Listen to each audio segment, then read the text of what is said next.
All right, what is going on, everybody, and welcome back to a very special episode of The Garage Closes at 9. As you can see, we're doing something a little different today. Usually we're behind a computer screen, but we are all in person for the very first time on The Garage Closes at 9. Jaime Jaquez Jr. is back. We got Jonah Cottrell. We got Andrew Wetter. I'm Vinny Alfino. Boys, we made it out of the computer screen. What do you think? Computer screen, man. This is a big upgrade. Look at this view. We got a guest. This is a different life right here. No timers on the Zoom. Nobody's power going out. You know, we got a campfire just to make sure we're all good and lit. Yeah. So yeah, man, we feeling good. Yeah, this is gonna be every week, so just like easy there. Stop it, man. But yeah, we got Jaime Jaquez. Second episode with us, Hawk. How we feeling? Feeling good. Glad we could all be here in person. I know we said we wanted to do this, and glad we can make it happen. So we have kind of this is a whole new thing that we've been kind of put this together. Shout out to our boy Ryan Seekins who kind of took care of this for us. Yes, sir. This is something we've been really wanting to do. So it was good that we could have Jaime on. Hopefully we can do this again, maybe with Daniel. Yeah, Dan's got to make it, man. Dan's got to make it. Some scheduling conflicts there, but yeah, this is something new that we've been wanting to do. So you guys want to get right into the episode? Yeah, man. How you want to start it off, big dog? Let's get right into it, Vinny. Throw out the tough questions. Let's get into it. Tough questions for Hawk. Can't waste no time. We got a great setup. We can't waste no time today. All right. Well, before we got some rapid fire questions we want to ask you, Hawk. Okay.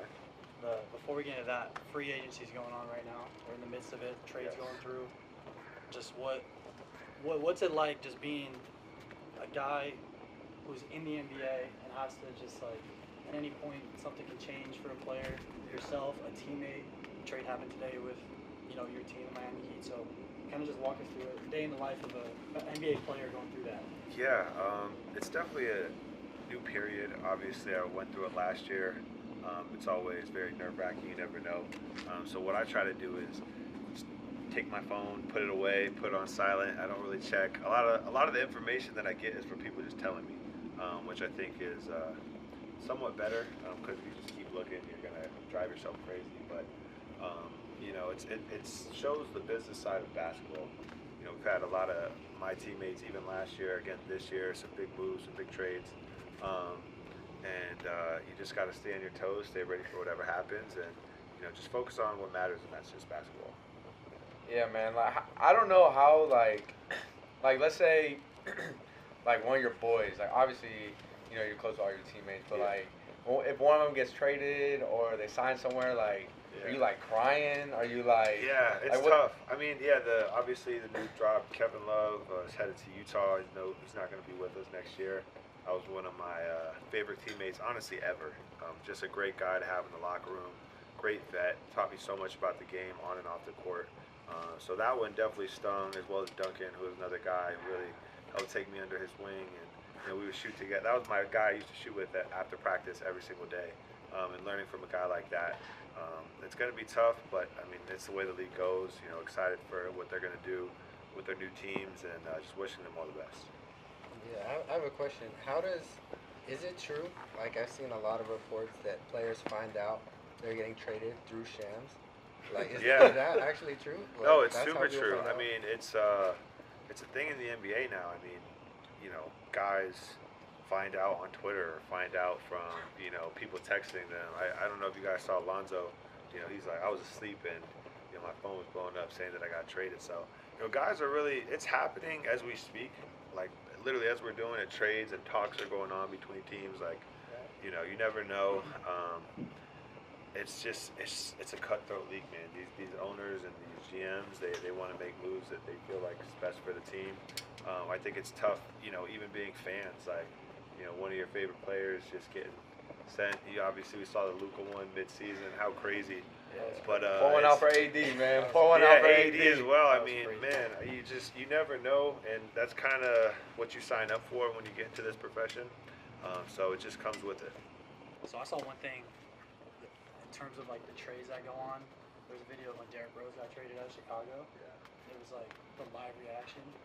Like, heartbreaking. You remember that video? He was like crying outside. He was with his agent. Like, I couldn't imagine like just having a city you invest in, and then next day you have to get on a plane and go move somewhere else. So, credit to you guys, man. Yeah, I mean, you know, you get paid the big bucks, but at the same time, you know, like having to up and move during the middle of the season or like during the summer, not a easy thing. I can't even. I don't have a house yet, so I can't even imagine owning a home and then saying, okay, I got to pack up and move to a completely different state, like within weeks' notice. Dude, you know? Luka bought like a $10 million house, bro, and got traded like a week later, bro. Yeah, so what's funny is a lot of guys, what they do is, like, if they're getting traded, like, sometimes they'll just, like, you know, hey, you want to sell your house? Like, I need a house. So they'll just, like, buy each other's or rent each other's houses. Like Yeah. One of their friends is on another team. Yeah. So they're like, hey, like, you can Let's just take trade. this one. I think Josh Hart did that, I think. I've seen that video. Yeah, from like New Orleans or something like that. Yeah. With Larry Nance. Yeah, with Larry that's right. Nance, yes. Swap houses. He went to Portland, right? Yeah. That's It makes it easy. Yeah. I mean, if you know you have a boy like that, or you know somebody, but I mean, I can't even having like a family, you know, like up and move, put them in school. I mean, guys, you know, obviously have Mid-season, kids, mid-school year, or having to stay, like, you know, some of their family doesn't even go with them to the city. Yeah, what They do you just even stay. do? Do you move the whole family out? Do most guys move the whole family out? It depends on the guy, I guess. Like, I know some guys bring everybody, and then others, they'll leave their family at home. Cause Yeah, Chris Paul said last year his family, I think, stayed in LA when he was in San Antonio. Yeah, so. Yeah, imagine, you know, not being with your family. I mean, it's Not tough. being with Percy, dude. Yeah, if I Come on, wasn't bro. with Percy, oh, dude, it's my savior right there. Come on, man. What was it like working the finals this year? Oh, it was Walk great. us through that, for the people who don't know. Like, what'd you do? Like, how did that happen? So, you know, the NBA called me and basically said, hey, we want you to come out and be a correspondent, you know, interview and be a reporter for a day, basically. So you flew out to OKC, got to see how they shoot the finals and the production, and you know, I got to go into one of the meetings that they had, like pre-game 2, of, you know, what the stories that they're like looking for and the stories that they want to, you know, tell. And they're like, you know, this is our job. We're storytellers. We want to engage the fans and, you know, tell great stories, really. And you know, they were telling me all about the footage they have over the decades of the NBA being around and how they use it all to put these montages together to, you know, get the fans going and inspire, you know, the players to, you know, win championships. Right. So, Drew, you got to I go know, on man. there, man. I know you guys asked him. What about me? How was my finals experience? Yo, my finals experience was good. Obviously, shout out Hawk, man. He got me pregame, halftime too as well. We were talking about all the players, all the finals. It was cool though. It's kind of like, I mean, I barely saw any of what you saw, but like seeing the whole production crew and like kind of the behind the scenes and stuff like that, and like how much like time and like how many heads like really go into the process. Yeah, because like we just see two people talking on TV, but like this dude was talking to like 70 different people within 3 minutes. I'm like, dang, dude, we got Tanner behind the mic, and that's about it, you know. So I mean, even putting this whole project together, like setting up the lights, the cameras, like you see what goes into it, and then just put that on the scale of an NBA championship. Yeah, me and Jonah were trying to help Brian put some cameras together. Yeah, we couldn't even this. put the lights together. That was the whole process for us. So. Scared to break it. That's above our department of setting up. did for the podcast. meeting any of those like media people, and you don't have to go into names or anything like that. Did that make you like gain respect more for like who they are, or like maybe like the or you kind of see like how they are off the camera compared to they are on the camera, and like you kind of like see why they act the way they do on camera. Like, did you meet like Stephen A. or anyone like that? I mean, I've met Stephen A. multiple times. I didn't see him at game 2 when I was there, but a lot of the other personalities I got to interact with, and a lot of them, you know, from just walking around, and you know, they're really great people. I mean, Yeah. They want, you know, the NBA to grow just like we do, and you got to understand they got jobs to do as well. You know, they got to ask the tough questions. They got to, you know, ask the questions that people want to hear. So it's just, and I also think too, it's like, you know, being there, trying to ask, like, what questions do you ask? You don't want to ask something that's already been asked before, like something that's, you want to try to figure out something that, you know, makes yourself stand out, would be something a question. new. Yeah, something new that the new, players want to answer and talk about. Would you want to be if the opportunity was there for you to be a media personality after your career? I don't know. It's definitely fun to be in front of the camera and talk and interact with guys and talk about basketball. But I don't know. I don't know if that's it for me. Maybe not you. Maybe not. Maybe it is. I don't know. It is fun. I guess I got basketball career to worry about, but being maybe in a the future. correspondent though, like that was something you enjoyed. I had a good time. Yeah, it was a lot of fun, asking questions, pulling people aside, telling jokes, making people laugh. Yeah, that was. How did it feel like being a player there but not playing? It made me want to play there. Yeah, I was gonna say, like, get to the must have been sickening, dude. As a competitor, like, just knowing like, yeah, I wish I was playing tonight. Exactly. And they were telling me that a lot of the correspondents have a good track record of making it to the finals. Like apparently, you have some data to back it yeah. up. So yeah, the data. Some Hopefully, stats out there. yeah. Hopefully that trend can continue. Yeah, would love that. Hey, y'all heard it here first. Miami Heat 2025, 2026 NBA champions. Ladies and gentlemen. Drew called it first. Come on. We're manifesting that into existence right now. Manifesting that right now. We're on the Garage Closes at 9 podcast, all right? Hell yeah. Yeah, don't forget the name. Garage Closes at 9. Garage Closes at 9. You heard it here first. So that's some of the free agent stuff that's been going on, but we have some games that we wanted to throw at you. Let's get into some rapid fire, man. Rapid fire. Change up the pace a little bit. So what we're gonna do, we're gonna change it up a little bit with Jaime. So me and Jonah put together a list of questions that we're gonna ask you, Hawk. Okay. And it's not really something we want you to like take a lot of time to think about. If you Alright. want to pass, you can. These aren't like super hard questions. Not too deep. Nah, no pass. No Nope. pass. And then So- after you give all our answers, then we'll go into Then more we can discussion discuss about it. Yeah, but it's just 14 questions. So 14. All right. Jonah Hey. can start off. We're just gonna alternate questions. Okay. And you just give. They're really just one word answers. Yep. So Mostly Gotcha. one word, no explanation. yeah. One word, no explanation. No explanation. You Got just, it. You get it. You give it. And we move to the next one. All right, you ready? Question 1. Favorite NBA city to play in? New York. Favorite NBA teammate you ever had? Kevin Love. Most Or fav- Josh Richardson. Tough. Josh Toss-up. Richardson? It's a toss up between the two. It ain't no toss-up. You got Yeah, to no pick. toss-up. Caleb, because I Caleb? played with him longer. Caleb. Alright. And he's a Bruin. And he's a Bruin. Most famous person you've ever met? Floyd Mayweather. Worst NBA city to play in?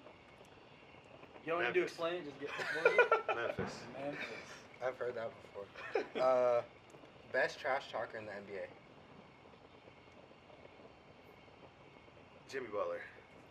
Most expensive purchase you've ever made? My Rolex. How much? It was only one word to answer. You can't be adding rules in here. LeBron James or Michael Jordan? LeBron. Better city, LA or Miami? It's a tough one. Pick wisely, my boy. I mean, he got ties in both. I He's do. employed by one of them. People are listening. People are listening. Miami. Crazy. Patrick Mahomes or Tom Brady? Tom Brady. Hardest play you've ever had to guard?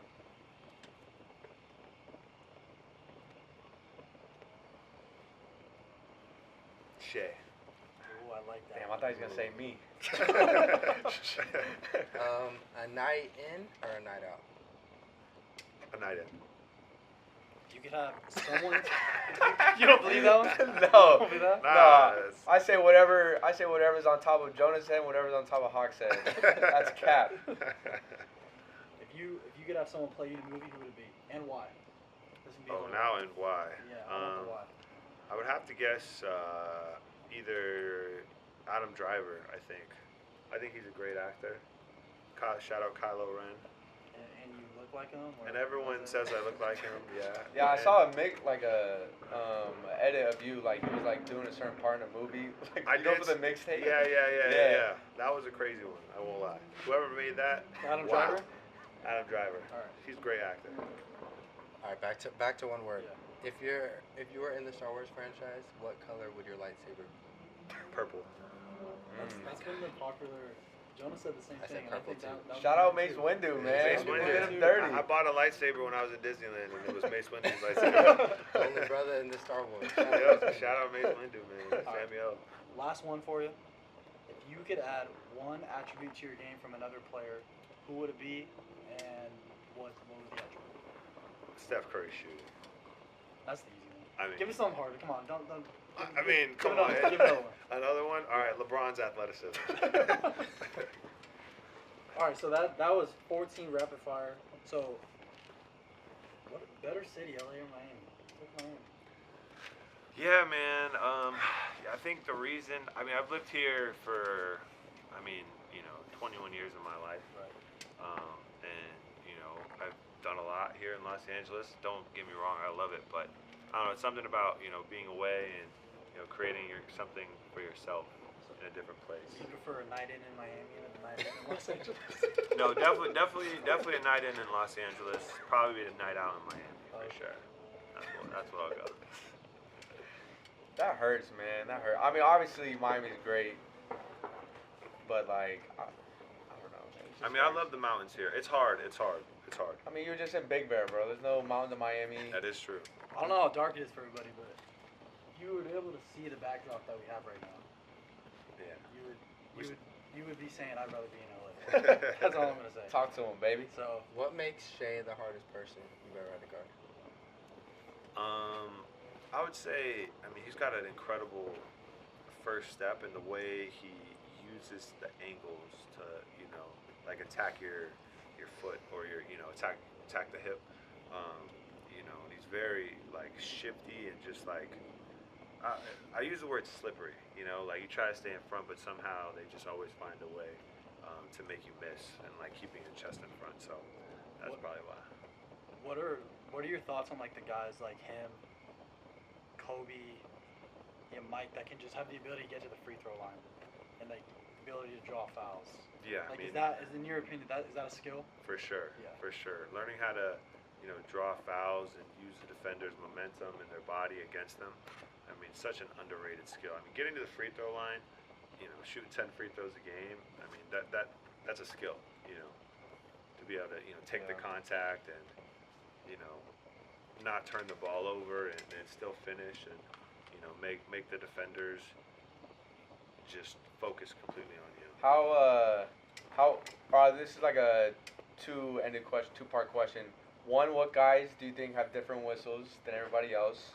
That is true. For sure. And two, like, how do you try to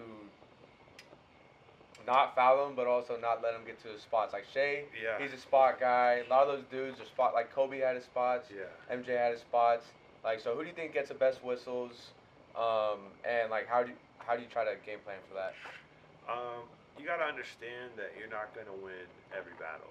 I think once you understand that, guys, whether you play good defense or not, are going to hit tough shots. That's what, they make all this money for us. Right. That's what they get paid to do. That's what they do. Yeah. That's what they do. So just understanding that, these guys, they have, it's just kind of like an unwritten rule, I guess, like that everybody understands in the league and that they, try to draw fouls. But I think understanding that you're not going to win every battle and just still staying with it, don't get discouraged. Keep battling, because eventually, if you keep going hard, they can't call every foul. Yeah. And that's kind of, the mentality you need to have as a defender is, you might lose this one, but if you keep going and going, you're going to tire them out, or they're going to try to do too much and try to keep drawing fouls and, keep your hands down and, next thing you know, turn over a bad shot. So just really staying with it, not getting discouraged, understanding that, some guys, they're tough to guard and they're probably going to make you foul them, but as long as you, keep a steady mind and not try to, get your hands in there, get your hands caught, I think that's what you need to do. So who do you think's got the best whistle, and also who's got the worst whistle? Where like you're hacking the heck out of them and they don't call it. Man, I feel like I got a bad whistle. I think you do have a bad But, whistle, man. hey, that's part of the game. You gotta keep grinding. Still a and young buck everything. in the league. Yeah, exactly. Put in a couple more years. Yeah. Gotta put in some more years. Gotta earn those Gotta whistles. keep chatting with the refs. But I don't know. I would say anybody who's got, a big name star, superstar, all-star. They all get great whistles. Does the whistle change in the playoffs? I know For you only, sure. Like, I think Yeah, they let guys play a lot more. I mean, you can Do you see game it. plan differently because of it? Like, like you said, like some guys are going to get a whistle more times than not, but if they don't, Mhm. if they're not calling it as much in playoffs, do you game plan differently? More physical? Yeah, it's for sure. I think it's more physical, regardless, just Right. because there's just so much more on the line. Um, I think that's one, and then two, those guys they still tend to get the whistle, but not as often. And I guess game planning, you just gotta, I remember one of my old coaches like, if you foul enough, like they can't call everything. So like, you keep getting in there. I mean, they can't call every foul. Right. You get 6. So just staying aggressive and using that energy to, I guess. Have you ever? Be persistent. This might be a crazy question, but I feel like Spo would do this. Have you guys ever game planned for different refs? No. I mean, you always gotta assume that. That's crazy. I feel like that's something Kobe would do, though. You know what I'm saying? Like, I mean, I think guys know that there's refs better than others. Yeah. But I don't think you game plan. You don't game plan for that. You just always assume the ref's gonna suck. yeah. That's like saying if a pitcher, maybe pitchers do this. Like if there's an umpire that has tendencies to have a wider zone, maybe That's they what I'm probably saying. do that. Yeah, Yeah. maybe throw a little slider. Yeah, Like maybe they give. That located probably on makes the more ball. sense. That probably makes more sense in than Yeah. baseball. Than basketball. Because in basketball, I mean, there's too many. The game's so fast. It's so Like, fast. It's too unpredictable. Right. It's like umpire gets one. Right. Yeah.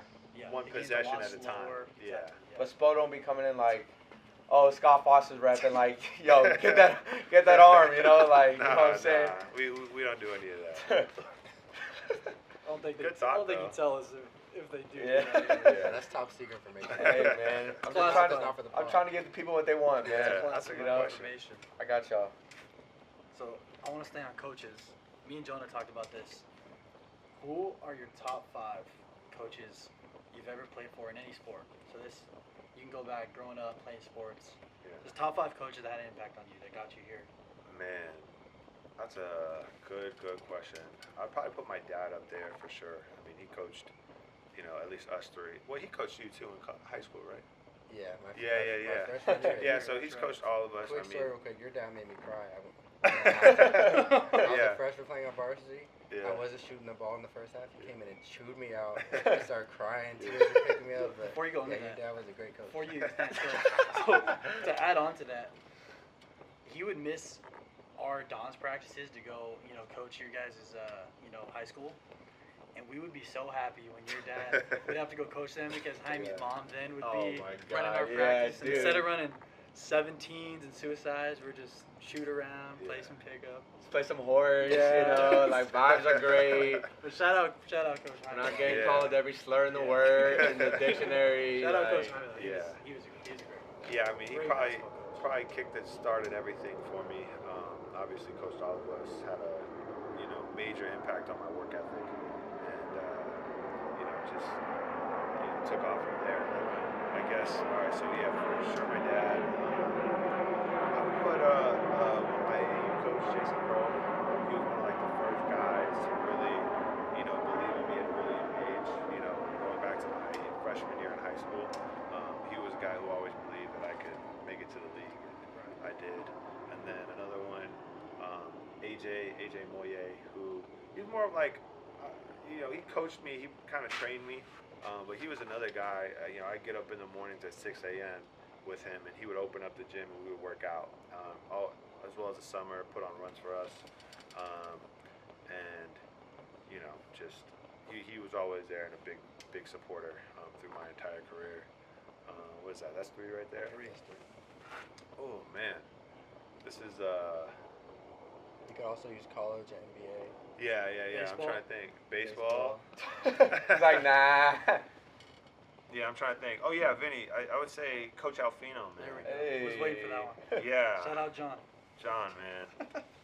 Yeah, he was our baseball coach, Vinny's dad, and just always great time playing for him, and such a smart baseball mind. We had a great team. We won a lot of. really good team. We won a lot of baseball games. Hit a lot of home runs. Literally for 4 years of my life, it was your dad would coach us in basketball. Yeah.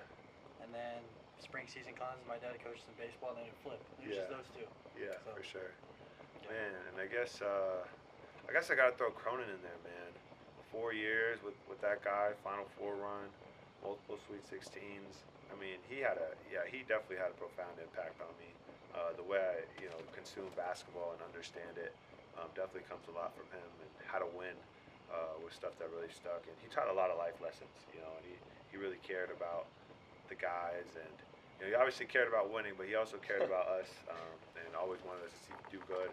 I mean, I remember he would always tell David, who's now an assistant basketball coach. At UCLA. Yeah, he would tell him in practice. He's like, Dave, if you ever wanted to be on my staff, you'll have a job. Dave, he would always joke like, I would never work for Cronin. And here he is, of course, down the line. So I just thought that was great. Shout out David, man. What coach had the biggest impact the way you play basketball, your style? Man, I'll probably say my dad. I mean, he coached me for so long, and developed my game from a very, very young age. Because I would say Crow, he definitely. Crow as well, yeah. He kind of like, because you were always the best player. You're always you're gonna drop 40 and like 20 boards. Yeah. But I thought Crow did a great job of like teaching you how you basically played point guard realistically for that team. I thought like he developed the way you see the court. I mean, you saw the court back then too, but we just weren't as good. So you're not gonna pass it. But like, just the way you like now, like you're like a Swiss Army knife now. Before you're like primarily just a scorer, but I thought he did a great job of developing you as a passer, stuff like that. Yeah. How does that translate? Like, what did he teach you specifically that translated you into becoming a scorer compared to now you're like a Swiss Army knife, you kind of do it all? Man, I would say, obviously, a lot of time in the gym, and he would put the ball in my hands a lot and kind of just trust me to make the plays and how to read the court. I remember, I'd play one-on-one against him. He used to give me buckets. Like, he was, still really good at his age. I forgot how old he was, maybe like early 40s or something like that. And I was still in high school, but he would still give me the business. And, we'd go over film and practice with our AU team, and, just things as pick and rolls and backdoor cuts, and, how to read defenses, and not just focus on my first offender, but kind of look past him and see where the help is. Seen the game from another lens. Yeah, for sure. Yeah, keeping in that top 5 realm, who are the top 5 players in the NBA currently? In order. In order. Don't sugarcoat this. I would probably say, Shea's definitely up there. I mean, MVP. He won every MVP, so I'd probably give him one. Yeah. I think I got to put Jokic up there. 2, Giannis 3. It gets tough now. Yeah, it gets probably tough. I think those guys are just playing a different level of basketball. They're. Who are we missing possibly? You got? Yeah. I mean, Luka first in the Luka conversation. comes up. Tatum, Bron, Steph. Yeah, I mean, Yeah, maybe Edwards. Steph. Yeah, I think Edwards. Steph, and he's playing unbelievable basketball. I mean, I think Steph is just still like unbelievable. Yeah. I mean, I'd probably Love put him Steph. there. It seemed like after that trade, like it seemed like it kind of got him going again. Yeah. Like his numbers were a little down after the deadline. He was playing like Steph again. He started having fun. It He looked started like. having fun, I mean, he yeah. started winning a little bit too. I mean, that always helps. Yeah. Yeah. But yeah. Especially a guy who's won 4 championships. Yeah, I think he knew also they didn't really have a chance of like being real contenders. But like Jimmy kind of yo, we could do something, like. So yeah, once Jimmy came there, man, that dude turned back to the MVP stuff. He did. That's for sure. You got Steph at 4. I think I had Luka at 4. Luka at 4, Steph 5. Yeah. It's pretty good. What about Jason Tatum? Well, I mean, he's hurt right now, so Yeah. it's kind of Achilles, tough. man. So yeah, I mean. What's your brutal. thoughts on that? Yeah, I mean, Do you think it's more just it's just freak accidents at the wrong time and they're just happening, or you think yeah, it's I mean, trend of where the game's at?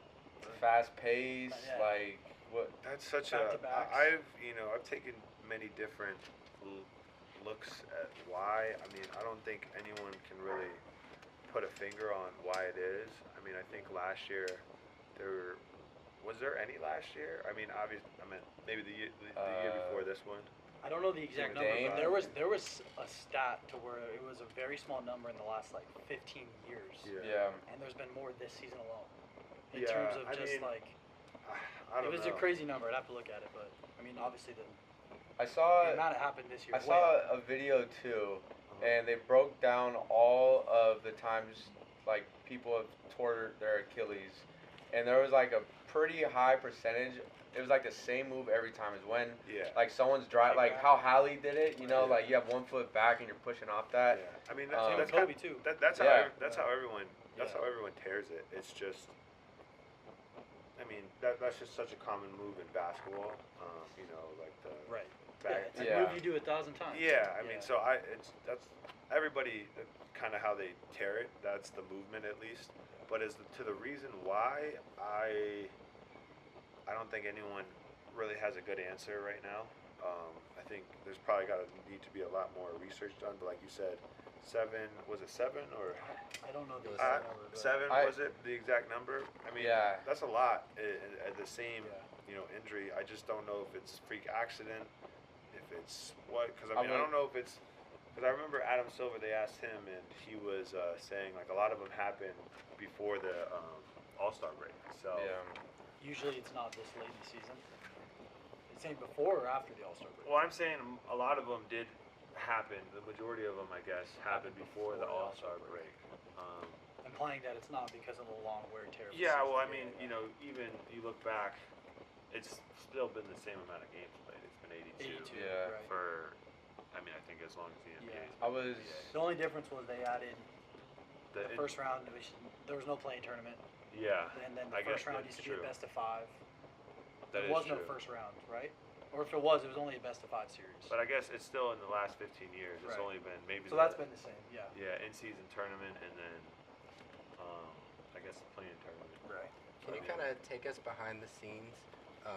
Like when a guy has a serious injury like that, for example, Tyrese Halliburton, fans hear he's out for a year, Yeah. and then he's off their mind. What kind of goes into the recovery process to get back to that all-star level? A lot. Because do you have any major injury at UCLA? I mean, I twisted my ankle, but I mean, nothing. I had to get surgery, but I Right. mean, nothing. Nothing to the Achilles extent. Nothing. Yeah, where I'm out for a season. Knock on wood. Hopefully, Right. it stays that way. But I know one of my teammates, Drew Smith, he tore his Achilles this year, and just watching his experience and how grueling and it's painful. It's Yeah. like no joke. You kind of got to relearn how to walk and run a little bit. Not relearn, but you got to just start by basically walking again. And it's a grueling process. And I mean, he's there literally the entire summer, rehabbing every single day. And that's honestly what it takes. A lot of strengthening your legs, your calf muscles, and just starting literally from the ground up. Do you guys think? I saw something about this like on Twitter or something like that. But do you think now practice now these days it's like a lot of shoot around, it's a lot of just like slower stuff, like you're walking through sets or whatever. Do you compared to the old days where it's like they're playing every day, like getting up and down? Do you think because now you're really only going 100% pedal to the metal During the game. during a game compared to like maybe that's twice or 3 times a week? Do you think if you did that, like if you were up and down in practice and stuff like that, do you think those injuries would go away? Because instead, like now your body's more used to just doing it often, and that could kind of strengthen it compared to like, okay, in the game now we're just going 100% and like, you know what I'm saying? They're not basically getting your body used to that type of Is speed. it different now though? Like, is practice not? Because I saw Kevin Garnett talk about this a little bit. Like he claims that they don't train as they used to. But I mean, are you guys going game speed a lot? Like, do you think that plays into it for a guy who's playing in the league right now? Well, I mean, I've seen. I definitely think I know the practices have changed. Yeah. Only because of what veterans have told me and how they've been there for so long, so they've seen the change of the NBA. So they definitely say it's changed, but I don't necessarily think they say it's changed for the worse. I mean, you got to think, if you are going, hard like that every single day, your risk of injury, could Yeah. go up higher. Yeah. Could increase. I mean, you're playing fives every single day. I mean, Right. Yeah. what are the odds? Right. You're getting another rebound, you land on someone's foot, and Yeah. I mean, so I don't know, but I mean, I obviously hear that you're getting your body more conditioned in that way, but I think that's kind of what the off season's for. Yeah. That's where you really put that extreme grind into your basketball play, and when the season comes, you're prepared. Right. And at this point, you use your energy for the games, and recovery time is something that's really been big in the NBA, and I think it's helped a lot of guys. I hear old heads tell me all the time, if I had the stuff that you guys do, like the foam rollers, the guns, masseuse, all this, I could have played for 20 years or something. So I don't know. It's something that someone a lot smarter than me probably should figure out and look at the data and study Yeah. what it is. I'm sure someone can, just no one has yet. Speaking of off season, you were a guy who played at UCLA. What about I'm pretty sure you were able to participate in the off season. NBA players come back and play scrimmage at UCLA. Yeah. What was that like? Man, it's great. Because I've heard stories like back in the day, like all the best players come. Like Yeah. if you've been in the room when you're in college where top guys were there. Yeah, I mean, I've been playing there since I think even I went as a high schooler, even before I went to UCLA. I didn't even get to get on the court at sometimes. Are they going game speed? Like are those Yeah, those they're scrimmages going game hard. speed? Yeah. Like harder than the All-Star game? Yeah, for sure. Okay. For sure. I mean, it gets competitive. Rico, obviously, he's the guy that Yeah. sets everything up, and just brings a great environment, and he makes everybody work, and everybody really follows suit. And it's the whole premise of the game is to simulate the last 5 minutes of the fourth quarter. All possessions matter, games to 7, all ones. So you really get that intensity feel. It's like short, but you want to be on the winner's court. So obviously you don't want to lose. There's still a sense of pride that goes into playing these games. Who's Yeah, what players have been there when you were there? I was gonna say, who is? It doesn't have to.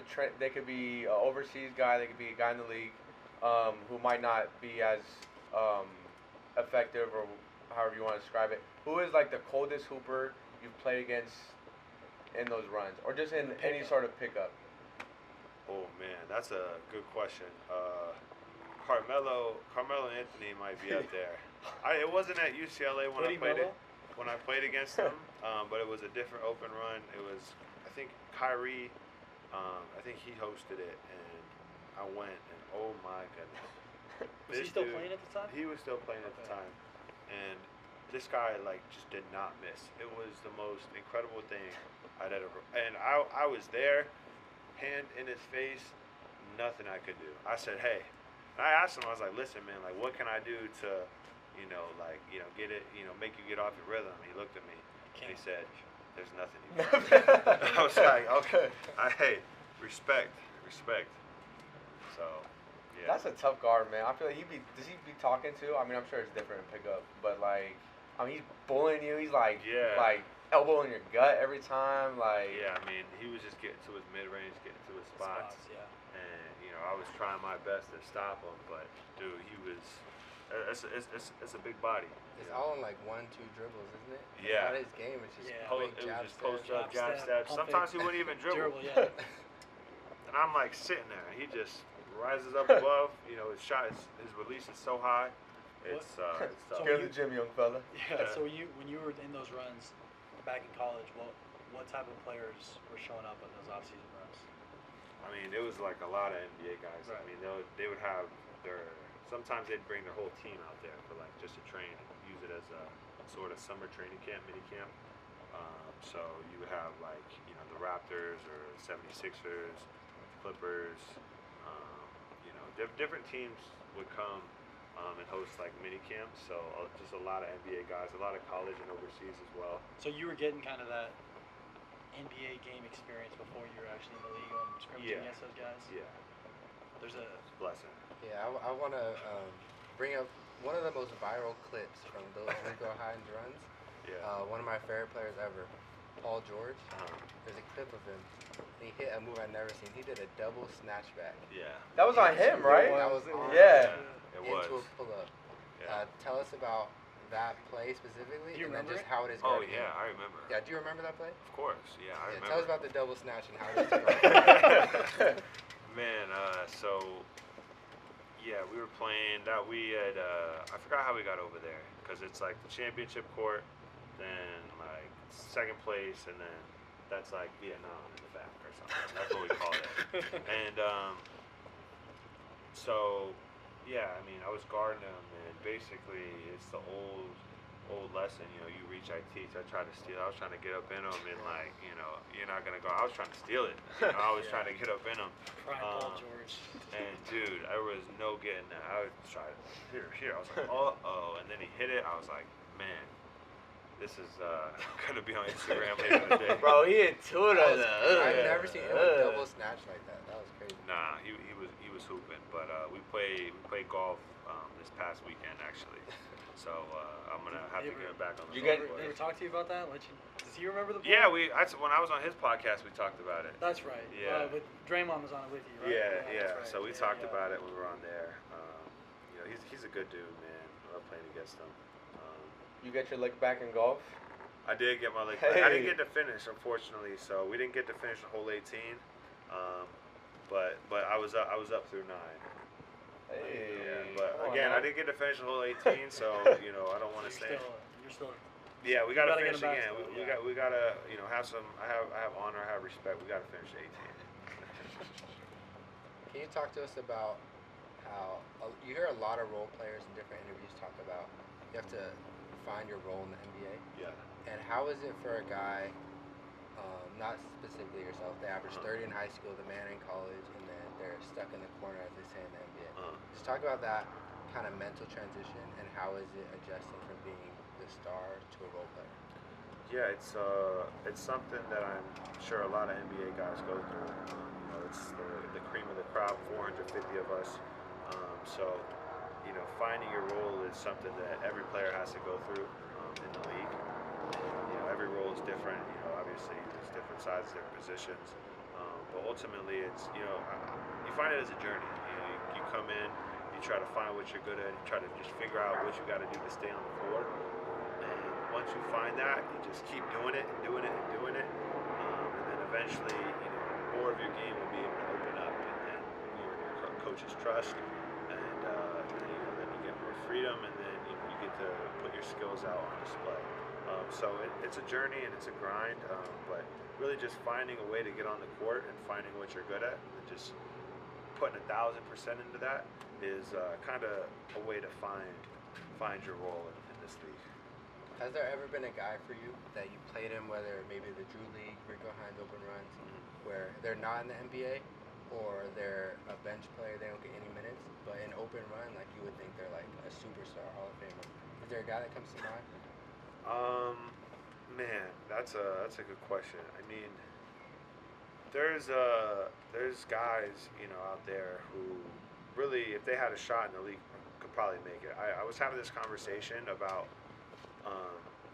like the skill gap between NBA pros and like overseas to college to this, and you look at a sport like golf, the skill gap is like, it's not even close. Tremendous. Yeah. Like tremendous, you know, and you know the question, like, okay, if you got 30 minutes in an NBA game, could you score a bucket?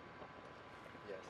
Like, you know, I say if someone, You're scoring? I'm scoring. like, I think my thing is like if you have college experience, like I think if you played 30 minutes, I don't want to say like it would be easy, but I think if you like you got a corner three, you got a wide open look, you were able to shoot 15 shots. I think guy played in college, shoot 15 shots, maybe you hit 5. Like Right. high number. High number is 5. I think John But, can score, but I think he gets scored on every other Yeah, possession. that, you know? exactly, Like, exactly, that's what I'm saying. exactly. He I'll get definitely. the bucket. No, I mean, but like to get you get 15 shots, 30 minutes in a game. I would hope. You know what I'm saying? Yeah. But however, if you were on like the PGA Tour, you're not. You get thrown into the U.S. You get Open thrown right in. now. You're not even coming close. Yeah. Like to the last place. You know what I'm saying? 100%. So that's where basketball is obviously a very highly skilled sport, but I think The guys. gap isn't that big. I don't want to say it's not that big, but I think there's just so much talent. Yeah. You got overseas guys. If you put them into an NBA game, like maybe they wouldn't do good every single time, but they would find a way to have maybe one good game out of. I feel like you see that a lot in the Olympics. Yeah, like exactly. A lot of those overseas teams, Like Rudy Fernandez, Exactly, he's always cooking exactly, you know us. what I'm saying? You saw Like, in the you see that in the Dream Olympics? Team. Ricky Rubio, Like those guys aren't in the NBA, but they're giving NBA guys a run for the. The Olympics was a prime example. These guys are getting so good. There's just so much talent in basketball. I guess is kind of the point I'm trying to make. Yeah. Everywhere. So, it's not like a sport like golf where it's just all skill. Like the skill gap between the top guys is just so tremendous. Huge. Yeah. What would your advice to be? Just talking about that skill gap. And obviously, it might sound cliche, but give them some real advice. If someone's like a top junior in high school, top senior in high school, and their goal is to get to the league, what would your advice be to just help them get there? Man, I would just say stay in the gym. I mean, it's not an easy road, but it's the only road is to just stay in the gym like multiple times a day. Especially if you're young and in high school, you can do that, and still be fresh the next day. So, you take advantage of that youth and just continue to put the work in and really indulge in what it means to be a professional. And I think once you learn what that really means, you'll have a really good shot. When did you have a feeling you're like, I'm gonna be in the NBA? Did it come early for you? I mean, I always wanted to be in the NBA since I was a kid, but as far as like it becoming more of a reality rather than a dream, I think was college. Once I went to UCLA and got to play against other pros, especially in the runs, that's when I was like, okay, I can do this. Right. I can play and create a name and have a career. So, obviously, you'd love to be an all-star, win championships. But what you did do your rookie year, you were in the dunk contest. Mm-hmm. Would you ever do it again? I probably wouldn't ever do it again. But, I also just think, what other dunk is there left to do? That hasn't been done. Everything's like been done. In the 80s and 90s. Yeah, when you're pulling something new out. Like, putting I've never seen that You before. could do a windmill back there. Yeah. Yeah. 10. You're right. Every dunk in the book has been pretty much. I mean, there's, the pro dunkers, I think, might have to have their own special weekend at All-Star or a special segment. I think it's just so hard. I mean, you can get more creative with the props and everything, but at the end of the day, like, you're just, whether you're jumping over a car or over a pit of snakes, like. I want to see you do a ones tournament, bro. I think they're probably gonna do that sometime in the next. I think the ones tournament is probably the way to That's go. probably the shift they needed. That's probably the shift. I think it would be a lot of fun. I think I hope guys would participate. I mean, trust me, when you see NBA ones, dude, it is unreal. Would you do it? Hell yeah, I would do it. I would love to be a part of that. But that wasn't your first dunk contest you've ever done, though. It was not. You did one in high school. I did. And walk us through that. And there were some other people in that dunk contest too that people should know. Yeah, KJ Martin, he was in it. Drake London, he was also in it. Myself, we were kind of like the final three to make it. And oh boy, was that a fun dunk contest. I mean, the entire crowd was rocking. I mean, it was electric in the building. And the thing was, everybody was hitting their dunks first try. Like, every That's single important, one. I think, too. Like, you get the 100%. first dunk you get the dunk fatigue if you miss a couple. Exactly. Everybody, And the crowd, too. Yeah. The crowd feels Yeah. it. Yeah, the crowd feels it. You knock one dunk in, then the next guy hits his, and then they're all amped up, and then you hit. It's just continuous energy. We grew up playing against Drake in basketball, but what was your honest opinion like? It's because he was a really good basketball player too. Really good I mean, basketball obviously player. NFL star now. Yeah. Played USC, but I mean, what was your thoughts? Growing up playing against him, from just being a perspective, you guys were both the two best players on your respective teams. Yeah. So I mean, I remember playing against him when we were like in fourth grade. You know, when he was on his Moore Park travel team, and we were obviously in Camarillo playing. But just to see his success, I mean, it was something special to see. I mean, I think there was a point in our league, there was like 3 30-point scorers. It was like me, Drake, and Clark. Yeah. All averaging 30. That's like, absurd, dude. Yeah. Crazy. The Coastal Canyon League, dude. Coastal Canyon League, in Ventura County. Buckets being handed out. So it was fun, man, playing against him, and then to just see him become a pro and flourish in the NFL. Yeah. We had Zach on our team too. Yeah. NFL player. Yeah. It's pretty crazy. Kind of with that question, who's the best player in the NFL at basketball? That's a good question. I feel like, I don't know. Drake, I feel like, right? Is he the best though? Well, dude, I he don't played know. in college. Like, he went, I'm trying to think, but I don't know if he's the only one who did that though. I think there might DK have been Metcalf other. is pretty good. but I don't know. like, I think he he play would at get a buckets, D1 though. level. Not you say that. I think Drake might be. It's got to be Drake. Drake? He got offered for football and basketball, right? But I think We'd have to look at the we list. would though. have to look at the list. I Yeah. don't think he's the It's only not the one. only one, But I think that he might be the best one. I mean, that guy got buckets, man. all right. How about this though? What NBA basketball player would be the best football player? It's a tough one. Are you putting yourself in that conversation? I think I would be a great football player for sure. I think Russell Westbrook would be an insane like DB or wideout. LeBron claims he was gonna play for the Cowboys. During that lockout. During that lockout in 2012. I think Anthony Edwards would be Anthony Edwards would be so cool. crazy in the NFL, dude. Yeah. 6'5", Russell Westbrook's a bull. I think Russell Westbrook. Freak athlete. Yeah. Especially in his prime OKC days. I mean, dude, Yeah. come on. I think he's probably up there. Yeah, he's like Adrian Peterson. Yeah, or like or Lou Dort. Oh, Luke Dort would be a demon. Yeah, or Derrick shout out- Henry, dude. I think drinking Kyle water. Lowry might have a great. Kyle Lowry. Great football career. That's Jonah's favorite player right there. Hey, That's shout your out Kyle favorite Lowry. He just player? signed another That's one of my extension favorite I know, today. dude. Shout out Kyle, man. Shout out Kyle You Lowry. were teammates with him too, right? I was, man. Yes, right. sir. Great Do you think- teammate. Do you think Kyle Lowry's a Hall of Famer? I Yes, do. I These do. two don't. Yeah, I think he's Hall of I Fame. think Yes, sir. Kyle. No, is in the don't do that, conversation, Vinny. 100%. I think he's Hall of Fame. You I know, mean, he's got a longevity's ring, dude. important. Longevity's I mean, yeah, longevity is important. and it's also not. Kyle Lowry's Hall of Fame. Okay, so Oh, he's now a Hall you're of saying Kyle Famer. Lowry's a Hall of Wow. Famer. He is a Hall of Famer. Wow. Drew's Look, saying I that. think- he was like, was he a It's five-time? the Basketball Hall of five-time? Fame too. Like He's Bro, like he's a had I think he phenomenal deserves it. career. he's like I a think he 5 or deserves 6 it. time All-Star. Yeah. Great, incredible. Ring. You won a ring. I just like I don't ever think he was one of the top like it's an 15 argument. It's an argument. players in the league ever at a point But of you his don't career. have to do that to be in the Hall of Fame. I know, but That's it's what you're hard. saying, in terms of what It's the just hard. qualifications they use. Yeah, it's hard for me to consider. Like, I think he's definitely up for consideration, but it's hard for me to put a guy who is never like a top 15 player in the league in his prime, and like consider him a Hall of Famer. And I don't I mean that with all due respect. You Like, say that about a lot of people. You could. Yeah, you I could. think Why, Draymond why Green- Kyle Lowry's probably in the Hall of Fame. Draymond Green's first ballot, he was never top 15. and like Yeah, I think we all could agree the basketball is like the worst Hall of Fame, or like it's like the easiest to make the Hall of Fame out of the majority of the sports, right? That's probably true. So he's in there. Put him in there. I mean, I don't know, man. I feel like Be a I'm hater, pretty Drew. strict. I'm Yeah, pretty yeah. strict on Hall of Famers. Yeah. But he's a great player. He's a dude. He's a phenomenal player. Apparently, he'd be a great football player too. Big body Lowry, man. So you played with Kyle your rookie year. yeah. What about?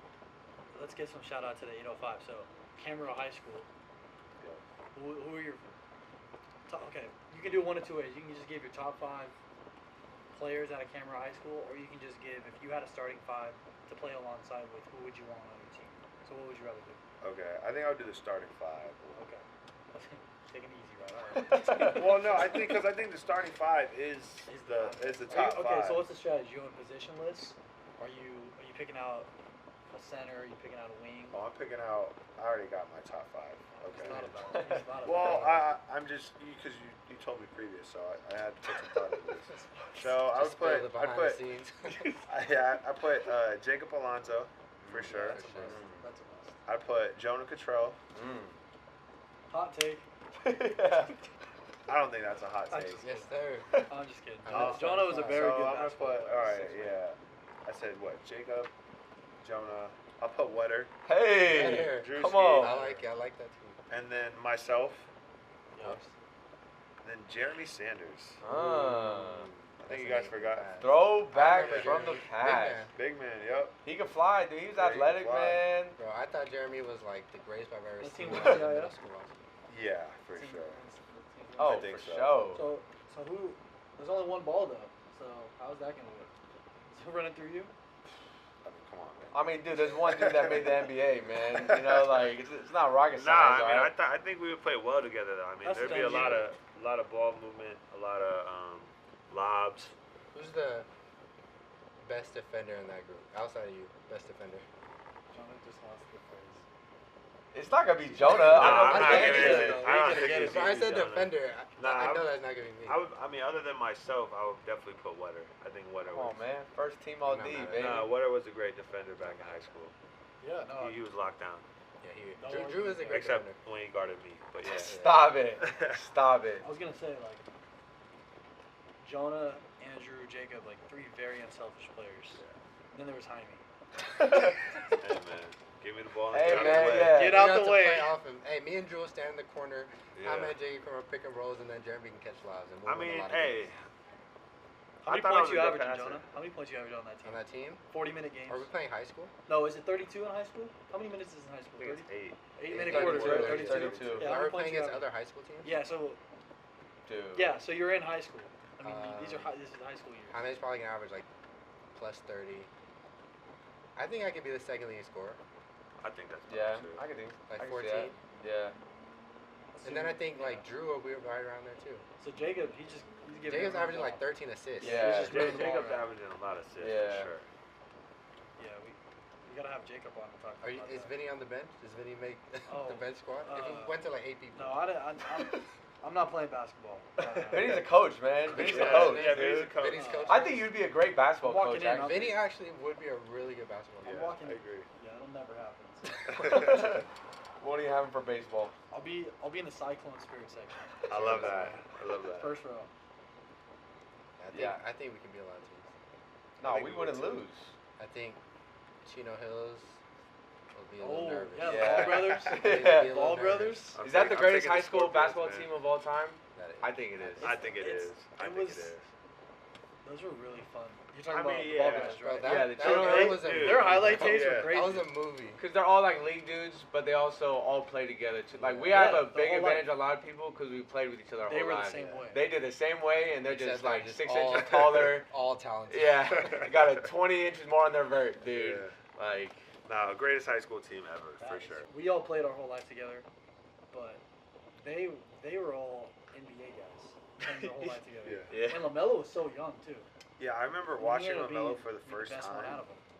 and I think he was like still in 8th grade, like playing on 17U. Yeah. And I was like, what is going on? And the whole entire, it was like in Vegas. It was in one of these big auditoriums, like Yeah. 5 different courts, and everybody was just packed around. You know, well, what was their The big ballers. the big Yeah. ball. Yeah, I was about to That's say the AU team. LeVar Ball was coaching. You remember? Yeah. This was after Jello and Zone weren't there anymore. But do you guys remember that AAU game, Zion versus LaMelo? Oh yeah. Yeah. How hyped that was? Yeah, that might be the like biggest Most hyped AU. AAU Yeah. going Game in. ever. Yeah. For sure. And 100%. Them side by side, how much older and bigger Zion was. I know. Bro, and the difference in play styles Yeah. like was They're ridiculous. both. They're both all stars. Who won that game? I think Zion, they Zion's- whooped yeah. them. Yeah, They that team whooped. was really good. But I think Melo, Zion yeah, had a lot. Zion's team was stacked, and Melo's like he just had like his like high Right. school. I you mean, know what I mean, I mean, Lonzo yeah, and Yeka Jello on were his team. gone. Yeah. Yeah. But yeah. Oh, Yeka's in the league too. No, 100%. Yeah, Dude, dude, that's- their team. Stacked. And then they had that Yeah. Elijah Yeah. Scott, Yeah. like he went to LMU, Yeah, like D1 player. yeah, bro. Yeah, I don't know. That's a tough game for us. Yeah. That's a tough game for us. I still got the Scorps. I don't care. I'll be in the Cyclone. Don't worry. All right, quick. Who's got the coldest high school mixtape of all time? Andrew Wiggins. Dennis Smith Jr. That's crazy. I might say John Wall. Or Tiger Campbell. Tiger Campbell's got a crazy one. He does, Shout bro. out Tiger, man. He does. Man, who you got? Seventh Woods. You remember his highlights? Oh Yeah. yeah, That's a good one. yamming That's when he on was, like, everybody. 14 Yeah. too. Uh-huh. To this day, that's still the one that comes to my mind. I thought Did him he and make the league? No, but I No, don't he- think he He did. went to North Carolina. yeah, he went went to North Carolina. He so- made like summer camp for a couple Yeah. teams, but I thought him and Gabe York were gonna be like the new like remember Vince Gabe Carter, York. bro. I was like, oh my god. All right, so I got one game left for Jaime. So we haven't really done like a beside the rapid fire. Jonah knows the list of people. Drew, you don't either, so you guys can work together. You and I, Okay. right? So I'm gonna give you guys 5 players that I want you to guess who they are based off the stats I give. Okay. And after the 5 players, I want you guys to guess what they all have in common with each other. Okay? Jonah knows. So first player. I'll give you just hints as we go, and then if you guys get it, I'll give you more. Okay? Okay. So this career was 17.8 points, 10 rebounds, 3.7 assists, 15-time All-Star, Hall of Famer, NBA champion, played for 4 teams. You have any off the top of your head? 15-time All-Star. Pau Gasol. Not Pau. That's 15-time a good All-Star. guess. One-time NBA champ. 1-time NBA champ, yes. And an Ah, MVP. And an MVP. MVP. Oh.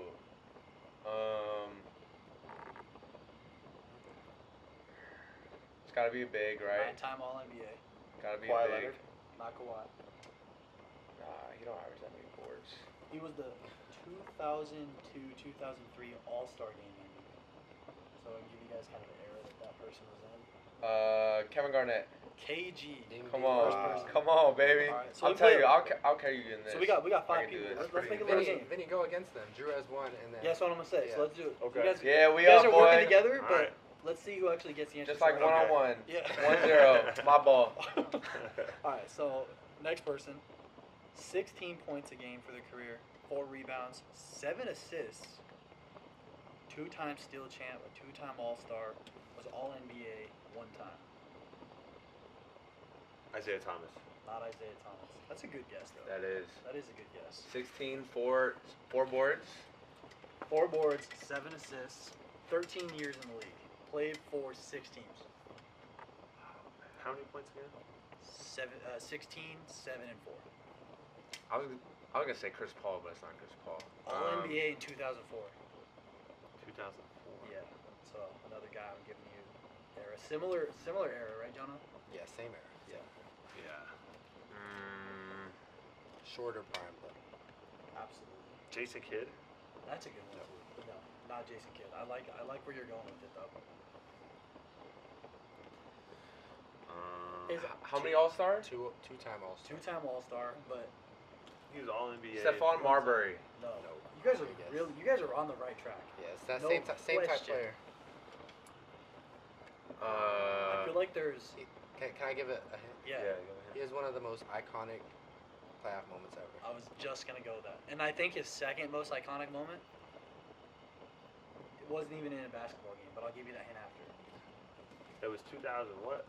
The All NBA was 2004, but do you want to give him the season? Brandon Roy. I don't know. Not Brandon Roy. He was 2007 was their playoff moment. one of the most iconic playoff Yes. moments ever. I'm It's like. not AI. Not AI. So I'll give you this one. Will give it away. So their most iconic. There's one of their most iconic moments. They were throwing a lob to somebody in a dunk contest. Oh, Steve Nash. No. No, it's not Steve Oh. Nash. He has 2 MVPs. Yeah. Oh yeah. Sorry. There was a Kia involved. Jamal Crawford. Nope. Blake Griffin. So who threw the lob to Blake Griffin? Was it not Jamal Crawford? It wasn't. Was it not Chris Paul? So their iconic moment in the playoffs was 2007, we believe. Baron Davis. Baron Davis, Davis. 1-1. Baron Davis. What? 1-1. What iconic? His dunk. in the Oh, playoffs. Yeah, yeah, he yeah. that like lob this. to Blake. He Yeah, dunks over the yeah. car. When he tucked his jersey Yeah, like that. yeah. that No, was that's iconic. tough. Yep. Okay. So 1-1. Third player. 20.7 points a game for their career. 4 rebounds, 5 assists. 3-time All-Star. 3-time All-NBA. Played for 4 teams. 11 years in the league. But really his career was with one team for the most part. 20 points. 20 points. 25 and 4. I think I need like a. Could we get like a time period? Yeah, like get like a more specific. So his best season. Technical difficulties on the Like a similar era. So Same era. very similar. Their best season in 2006, they averaged 29 a game. 6 assists, 2 steals. 6 assists. When they were playing, this person was a bucket. Was it Grant Hill? Not Grant Hill. Tracy McGrady. Right track, but no. 3-time All-Star. So the prime was short. Best season 2006. Yeah, 2006, 2007. He had 29 a game in 06, 28 a game in 07. And Dude, that's a lot of points. I think his career high was 60. He did that I need some. in Staples Center. Gilbert Arenas. GA. Come on, baby. Gilbert Arenas. Come on. All right. 2-1. That's Andrew. 2-1. 2-1. Shout out Andrew. Gil's Arena, man. Shout out Gil's Arena. There's 2 more. All right. The fourth one. This person's a 10-time All-Star, Hall of Famer, averaged 20 a game, 5.6 rebounds, 3.5 assists, was a Finals MVP, played for 4 teams. Very similar era once again. Andre Iguodala. Nope. Don't think this player didn't play as long as Iguodala in terms of Iguodala just left the league. Like this player was a little farther back. His prime was literally around the same time of all these other players. Chauncey Billups. Nope. Not bad. I'll give you a hint. This guy was a teammate of one of the people we've already mentioned. We've already mentioned like 20 people. No, That the, correct. the players of the list we have. That's not Chauncey Billups. Not Chauncey Billups. Finals MVP. He You have very close ties to this person. I do. You do. 20 points. So much that he was at your draft party. Paul Pierce. Paul Pierce. Okay, The dude, truth. that's 2-2. ridiculous. Yeah. That's I was ridiculous. there Big too. hint, though, Vinny. That's a half a point, bro. Come 2-2. on, man. No, hold on. You were there.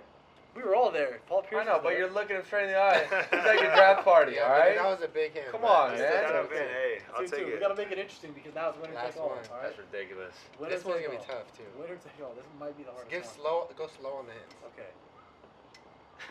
That was bullshit. 15 points a game, 4 rebounds, 3 assists. This person played from 2001 to 2014. And they played 14 years in the league, and they played for 1, 2, 3, 4, 5, 6, 7, 8 NBA teams. Trevor Ariza. No. That's a good guess. No. A lot more teams than that, I think. Any guesses, Drew? 15, 4, and 3. 15, 4, and 3. Their best year they put up. Did a couple years. They're averaging around 20 to 21. Another player that was teammates with one of the players we mentioned. That is part of this game. It's winner take all. You gotta get this one. Was an NBA champion. Was an NBA champion. Yes. Was a role player though. He wasn't like the star of that team, but was very good. Very good player. But on that team, he was younger. Tony Parker. No. Very close. Good guess. Ginobili. No. Keep going. You guys are right there. How many championships? 1 championship. And I'll tell you this. He was teammates with both those guys too.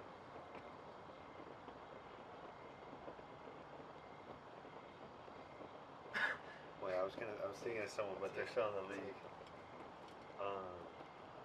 He was teammates with both those guys. He was teammates with both those guys, and he was a teammate of Baron Davis at one point as well.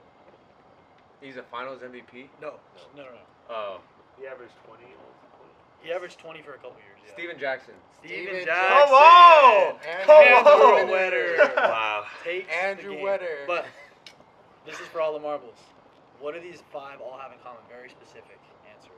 So we have Paul Pierce, Kevin Garnett, Baron Davis, Steven Jackson, and who was our 5th one? Paul Pierce, Kevin Garnett.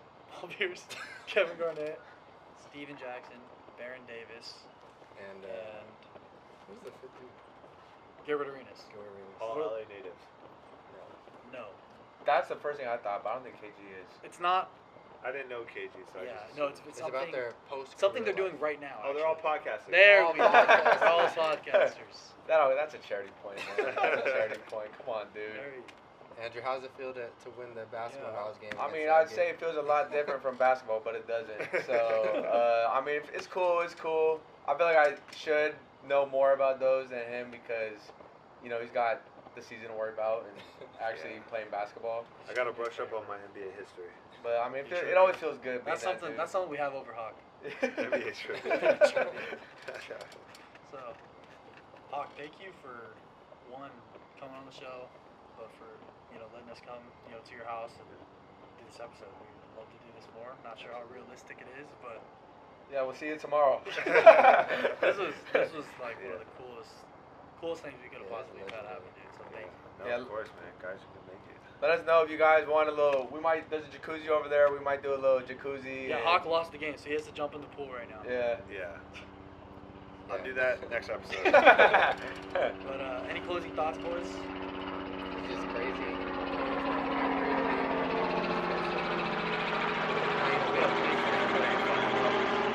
Helicopter. It's a heli. Yeah. That's our drone. But What are you saying, Joe? It's just crazy coming from kids, Cameron High School, to ending up here doing this pod. It's pretty crazy. So we'll do it again. We'll be back. Don't worry. Next week. And not sure we'll be in person again. We'll probably be back behind the computer screen. This is a very special episode for us. We're gonna have Hawk do it again soon. Hopefully we can get Daniel on. The one-on-one tournament against the one-on-one game between Jonah and Drew may have to be put on hold. Drew hurt his back. Drew's scared, so. shut up, So- dude. It's all good. So I understand. That might be your greatest blessing, dude. My back going out. Hey, and give us likes, comments, subscribe, and we'll do this more. We need, Yeah. that support. Yeah, we gotta get the views though. We gotta have a reason to come. If we do get this. 100 views, we'll be back next week. Shout You out heard it here again, Ryan first. Seekins. But yeah, Jaime Jaquez, everybody. Thank you guys, man. That was a lot of fun. Tune in for next time. It only took 14 episodes to finally get in person. Hopefully we'll do it again. Until next time, everybody. The garage is closed.